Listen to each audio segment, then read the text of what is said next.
Good evening and thank you for joining us. The high cost of real estate in this province isn't just an annoyance anymore, it's life-altering, quite literally. According to a UBC professor, people under 45, what he calls the squeeze generation, are having fewer children and even putting off parenthood entirely. It's all because the high cost of housing can make children unaffordable. As Tanya Beja reports, that conclusion is backed up by Stats Canada, which confirms Vancouver has the lowest birth rate in the country. Find a spot. Okay, just go slow, Anna. Ryan and Laura Kane always knew they wanted 3 children, but the decision to raise a family came with a compromise. Despite having great jobs, the surgeon and physiotherapist say they couldn't afford to stay in Vancouver. We're lucky enough that my husband's work allowed us actually to move out of Vancouver because the housing was so expensive here, and now we're in Cranbrook, and there the housing prices is much more affordable. The high cost of housing isn't just forcing families away.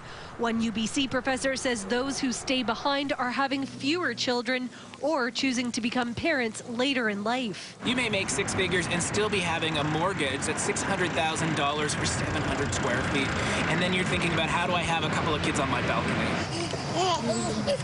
According to Stats Can, British Columbia has the lowest fertility rate in the country, with more women giving birth over 40 than any other province.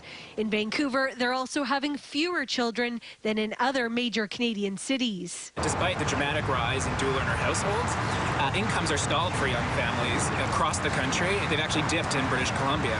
And then with stalled household incomes, people have to pay for housing prices in BC that have gone up 149%.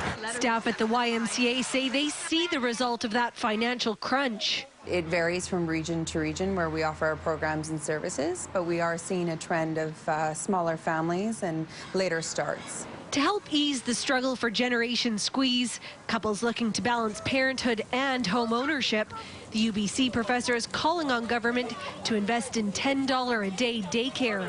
The alternative, as the Canes chose, could be to leave town. You know, as a young surgeon starting out here, the cost of living something to consider, and in the Kootenays it's certainly a little bit different, and certainly you get a lot, I guess you'd say a lot more for your dollar.